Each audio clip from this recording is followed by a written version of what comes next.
the game come to us.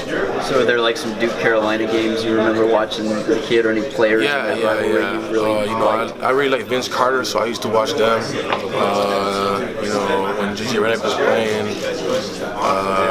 there's a lot of Nolan Smith. A lot of guys I watched, growing up there, playing there.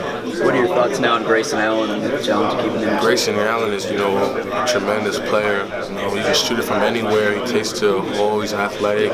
He's very smart with the ball. We're just gonna have to limit him as much as we can, and not let him get going from three. The games I've been watching, once he gets going from three, it's really hard to stop. He can take you off the dribble, and then great for his own players. We gotta really limit, what he does with the ball. What kind of a high school teammate was he? He's a great high school teammate. He was one of my roommates over at Finlay Prep, and he was just cool to be with, cool to hang with. He always invited me to go work out with him and his dad. He was a great person off the court, on the court. Have you watched much of him at Duke? Yeah. I always tune in. All the players that I used to play with, or that's from Canada or whatever it is. I always watch him. He's having a freshman season. A great season to his intent. He's a hard worker. He's got a great work ethic. So I feel like no matter what, he's gonna get his, and he's gonna be one of the best players at Duke.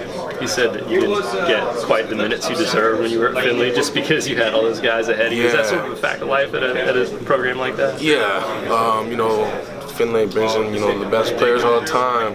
Like Kelly Oubre, Rashad Vance. You have to really work hard for, your spot. And, that's what Derek did. He got the minutes he deserved. And, with a new coach there, it's sometimes hard to, give, all the good players minutes. But, it was just another stepping stone to where I'm at right now. And how big is that Finley network? Are there a lot of teams that you'll have to watch? Yeah. From NBA to college, guys are there now. I still play with guys that are there now.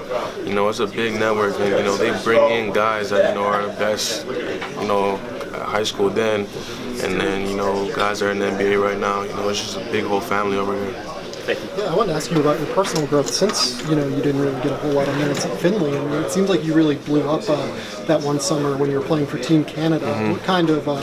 What kind of growth process was that? What was that like? Just playing for Team Canada and then finally blowing up to what you expected. It was always bound to happen. I worked on my game when I was there all the time. The gym was always open. And I used to work out with Rashad all the time and Derek and those guys. Mm-hmm. It was bound to happen. When you work out for so long, you don't show it that much. When you get your chance, it's gonna come. And it happened in the Canada team, and it just kept flowing on the wave throughout to where I am now.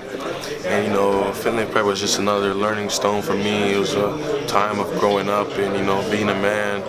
And if you can't get what you get, then if you work hard and you stay patient, you're gonna get it later. So. Yeah, and I wanted to ask you too about. It seems like you took a really big leap from last year to this year. You were a good freshman year, but this year you've been awesome. So what do you attribute that to? That leap in play this year? Just to work ethic and all the off-court stuff. With my diet and stuff like that.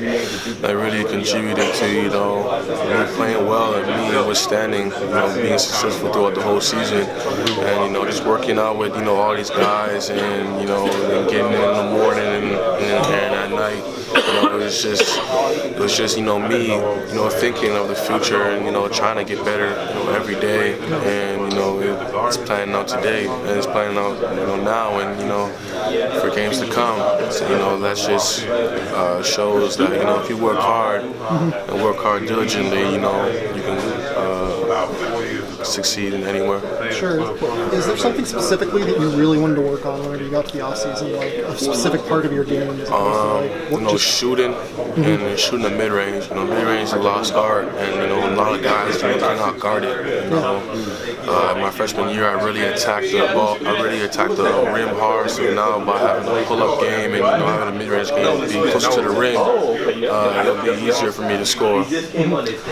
Why is the weave so effective for you guys? You learned that when you're second or third grade, yet it's so effective for you? Because it keeps the defense on their toes, and it's hard to guard even if you're switching or if you're jumping in and stuff like that. It creates a lot of openings for us, and as well as getting shots, and you're getting it to multiple sides, so the defense has to move. So it's just been working for us, and it gets us driving lanes.